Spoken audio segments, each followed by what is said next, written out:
Hello vous! Je suis extrêmement heureuse de vous retrouver aujourd'hui pour un unboxing de qualité. Regardez-moi ce collier énorme, j'ai beaucoup trop hâte. Il faut que je vous raconte d'abord l'histoire de cette réception parce qu'elle est peu commune. Alors, tout commença en stream, où en fait j'étais tout simplement partie sur un contenu où je regardais les commentaires que vous avez laissés sur une vidéo que j'ai sortie il y a quelques semaines, qui est mon top 11 de mes 20 sur 20 de découvertes littéraires. J'avais fait un top 11 et c'était extrêmement difficile, et je vous avais demandé, pour ceux qui voulaient, de me le faire en commentaire. Et j'avais remarqué sur mon téléphone en regardant les notifs que j'avais plein de personnes qui s'étaient prêtées au jeu. Du coup, je m'étais dit, allez en stream, on regarde ça ensemble, ça va augmenter nos wishlists de manière générale. Du coup, bien évidemment, pendant le stream, plein de gens l'ont fait, donc il faudra qu'on fasse un round 2. Et en gros, ça consistait à regarder les commentaires, chercher sur Livre Addict les titres, regarder les résumés, et éventuellement ajouter ou pas en wishlist. Concept à la fois très satisfaisant et très fun. Et en fait, ce qui s'est passé, c'est que à un moment, un des commentaires listait plein de titres, logique, hein, puisque c'était en général des tops de 6, 7, 8, enfin voilà, de plusieurs bouquins.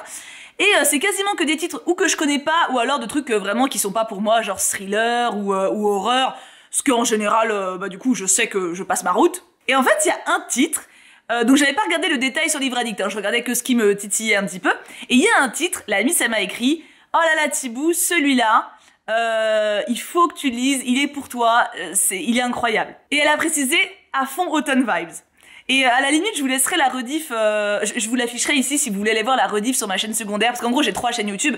Ma chaîne principale, Thiboudou Boudou, où il y a mon contenu habituel. Cette chaîne-là, Thiboukin, et ma chaîne de rediff de stream, Thiboutou. Donc au cas où, je vous mettrai la rediff de ce stream-là, si jamais vous voulez augmenter vos wishlists et voir le moment où tout se passe. Et en fait, du coup, je vous résume quand même pour ceux qui ont la flemme de regarder tout. Et donc, la Miss me conseille ce livre-là, donc je vais voir sur Livre Addict. Je vois qu'effectivement, le résumé me bâme de dingue. J'ajoute en wishlist, je continue ma vie. Et quelqu'un dans le chat me dit « Waouh, purée, le livre, il a l'air incroyable, mais il est cher, il est à 25 €. » Donc je me dis « Ah ouais, j'ai pas fait gaffe », donc je retourne sur Livre Addict, alors que j'étais passée à autre chose. Donc je retourne sur Livre Addict, je regarde, je vois que le prix n'est pas indiqué, donc je me dis « Bon, bah je vais voir le site de la maison d'édition. » Édition Hurlevent. Je vais donc sur Google, je tape Édition Hurlevent, je vois le site beaucoup trop joli, voilà, tout simplement. Je vois les différents livres et tout me tente de ouf, tout est magnifique, enfin voilà, on est vraiment sur une petite maison d'édition hyper récente, et ça se voit, vous savez, un peu comme les éditions de Tibère, ça se voit qu'ils y mettent leur cœur, tu vois. Et du coup, gros coup de cœur. Et je dis en déconnant en stream, je sais, vous savez quoi, je vais faire une petite story, peut-être avec un peu de chance si vous m'envoyez un message. Et du coup, c'est ce que je fais. Donc, en plein stream, je fais une story en montrant mon écran, en disant « Waouh, énorme coup de cœur pour cette maison d'édition, ça a l'air incroyable. » Donc, c'était totalement sincère. Hein. Et pour être honnête, alors en stream, j'ai décodé en disant « Oh, peut-être qu'ils vont m'envoyer des livres. » Pour être honnête, je m'attendais éventuellement à ce qu'ils m'envoient un merci pour la story, genre en gros que ça crée un contact entre nous pour peut-être plus tard travailler ensemble, tu vois. Moi je voyais vraiment ça en mode ça fait un premier contact sympa, tu vois, que je parle d'eux et que voilà, que je montre mon enthousiasme pour ce qu'ils font. Et en fait, ils m'ont bien envoyé un DM sur Insta, mais un DM beaucoup trop mignon, et en me remerciant, en étant touché de mon enthousiasme, tout ça, mais vraiment un gros pavé, quoi.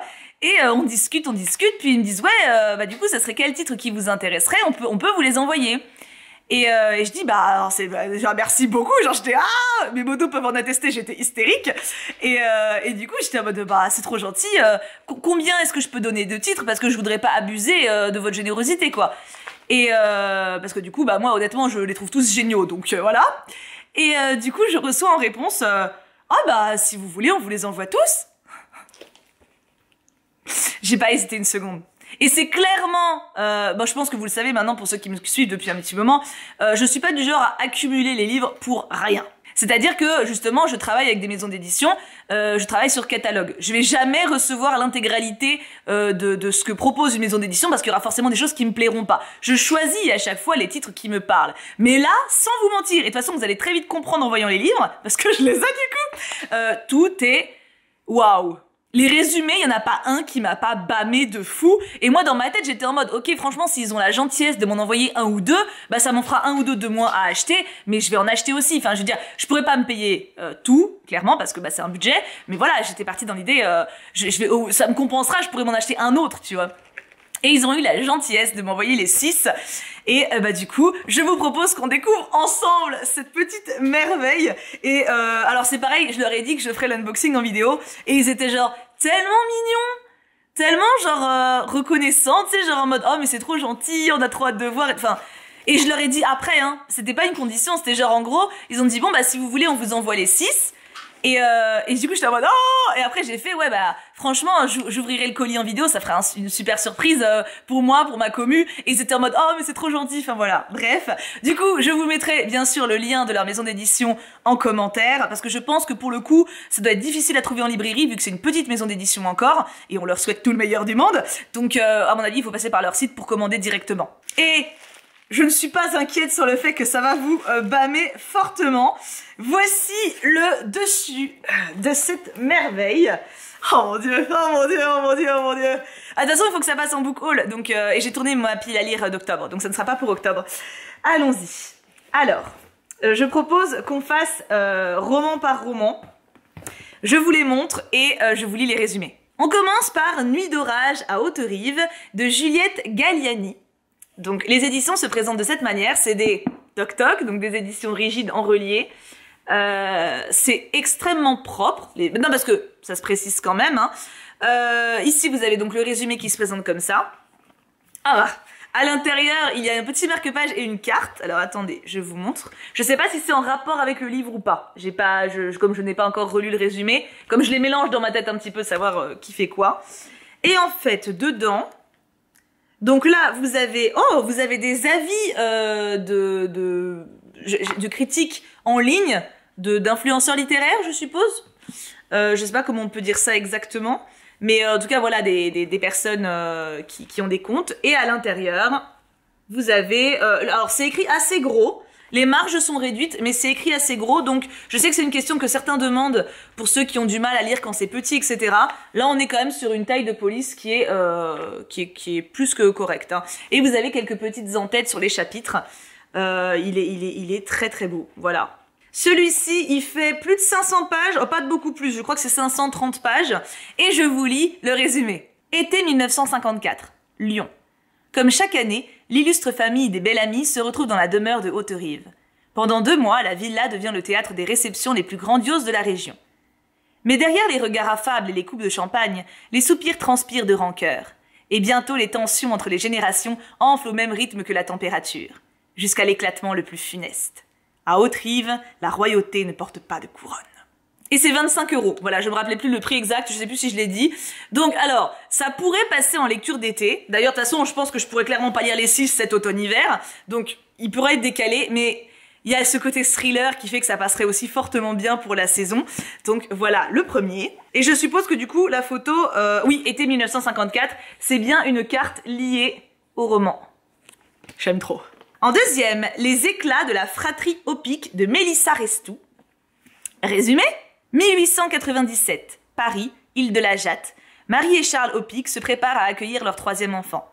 L'allégresse régit le quotidien de cette famille que rien ne saurait séparer.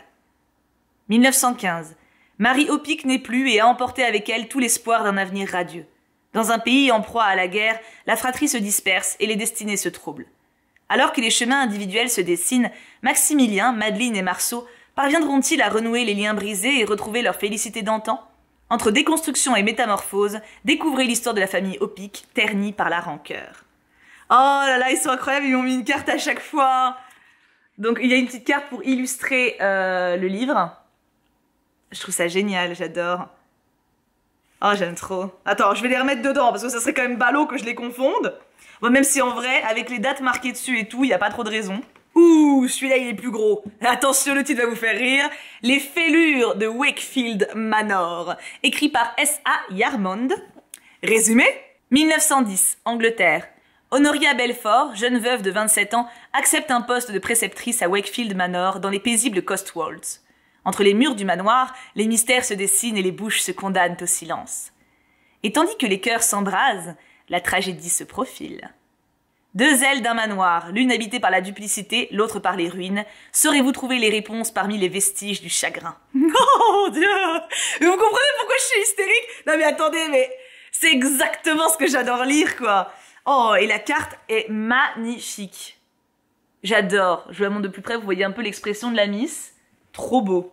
Ça passe parfait pour la saison. Ah, bah c'est celui-ci que la choupe m'avait conseillé du coup, Descendre sur tes mains de Nora Lake. Et je voulais le résumer. Angleterre, fin 19e. Une jeune orpheline recueillie par un étrange tuteur. Un manoir lugubre prenant racine au cœur de la forêt. Des amours scandaleuses. Des portes qui s'ouvrent et d'autres qui restent closes. Une partie d'échecs qui s'éternise. Au-delà des apparences, la danse peut s'avérer macabre. Oh, j'adore. Oh mais voilà, mais c'est tout ce que j'adore en même temps. Comment tu veux que je sois raisonnable? Enfin du coup j'ai pu l'être grâce à eux. Hein. Donc voilà, Descendre sur tes mains, magnifique. Et attendez, il y a une histoire supplémentaire.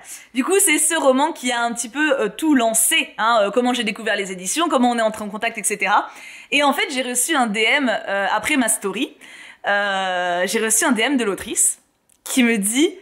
Putain, mais c'est incroyable! Je te suivais quand j'étais plus jeune, quand tu faisais Amour sucré, et maintenant c'est toi qui parles de mon livre, la boucle est bouclée, c'est incroyable et tout. L'autrice a été, et donc toujours un peu, parce qu'une fois qu'on a été dans la communauté, on l'est toujours, a été une choupe, a été une de mes abonnées, et maintenant c'est moi qui vais devenir une grande fan, j'en suis sûre, mais je trouve ça incroyable, voilà. J'ai trouvé la coïncidence vraiment trop belle pour ne pas être racontée. On a ensuite La Duchesse de Buckingham de Shannon Malka. Angleterre, 1841. Helena Quincy, fille du comte de Winchester, mène une existence paisible au cœur de la campagne anglaise, dans un écrin de verdure qu'elle se plaît à parcourir à cheval, au détriment de ses leçons d'étiquette dont elle se passerait volontiers. Mais le calme de son quotidien est brisé lorsqu'elle assiste dans la ville de Southampton à une scène d'une rare violence entre un maître d'œuvre et son employé, un enfant d'à peine 10 ans. Cet événement bouleverse Helena, qui ne parviendra pas à retrouver la sérénité avant d'en avoir apporté un peu à ses enfants. Une décision qui l'amène bien malgré elle dans l'entourage de la reine Victoria. À Buckingham Palace, Helena découvre un milieu qu'elle ne connaît pas et est emportée dans le tourbillon de complots et de mondanité qu'elle accourt. Et alors qu'elle se fait quelques alliés et que la passion amoureuse s'invite, des figures menaçantes commencent à se dessiner, avides de la plonger dans le déshonneur, tandis qu'au-delà des grilles majestueuses du palais, le peuple gronde. Non mais qu'est-ce que je... Et cette magnifique carte, à nouveau, j'adore les cartes avec, vraiment, elles sont tellement belles. C'est une si bonne idée de faire des cartes en rapport avec les bouquins, je trouve ça trop bien. Et enfin, le dernier livre est le plus impressionnant parce qu'il est énorme. Le cœur singulier de Millie Davis de S.A. Yarmond. Attention, dernier résumé. Millie Davis est une écrivaine à la confiance fragile.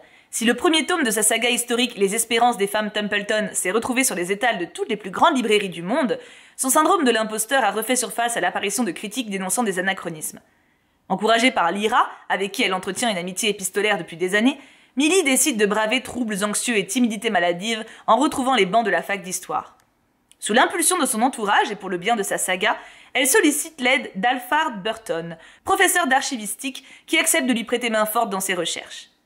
Fouille dans les rayonnages poussiéreux d'une librairie mystérieuse et discussions passionnées autour d'une tasse de thé bouleversent alors son quotidien habituellement casanier. Et à mesure que l'histoire d'Isadora Templeton s'écrit, celle de Millie se tisse également.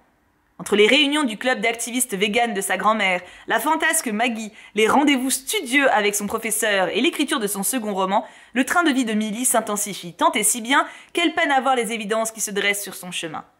Des plaines écossaises battues par le vent aux allées sombres d'une librairie clandestine. Millie partira en quête de deux destins, celui de l'héroïne de son roman et le sien. Ah, j'ai déjà tellement hâte. Mon Dieu, à lui, il n'y a pas de petite cartoon. Peut-être qu'il n'y a pas d'illustration liée. Ou alors peut-être que tout simplement, ils m'en ont pas mis, c'est déjà extrêmement généreux. Hein. Voilà. On est sur 6 romans qui, honnêtement, ont tous mon cœur. Je pense que mon top absolu, c'est celui qui m'a fait craquer à la base, Descendre sur tes mains, parce que vraiment, lui, c'est Autumn Vibes. En fait, c'est celui qui vraiment me donne envie de le lire là, maintenant, tout de suite, tu vois. Mais honnêtement, j'ai envie de tous les découvrir et le plus vite possible. Je pense que pour les savourer, je m'en lirai un par mois, donc à partir du mois prochain, enfin de novembre. Mais j'ai beaucoup trop hâte et en même temps, je vais les savourer. Je suis trop contente. Vous vous doutez sans doute de ce que je vais vous demander, mais parmi ces titres, lequel ou lesquels vous tentent le plus? Si vous voulez craquer, et je ne vous jugerai pas, le lien est donc dans la description. Quant à moi, eh bien écoutez, je vous laisse là et il va vraiment falloir que je m'achète une nouvelle bibliothèque. Voilà, parce que là, ça ne rentrera pas dans ma bibliothèque actuelle, c'est une certitude. J'espère que cette petite vidéo vous aura plu. Moi, en tout cas, j'ai passé un excellent moment, vous devez vous en douter. Et je vous fais 1000 bisous. Mouah, bisous à tous.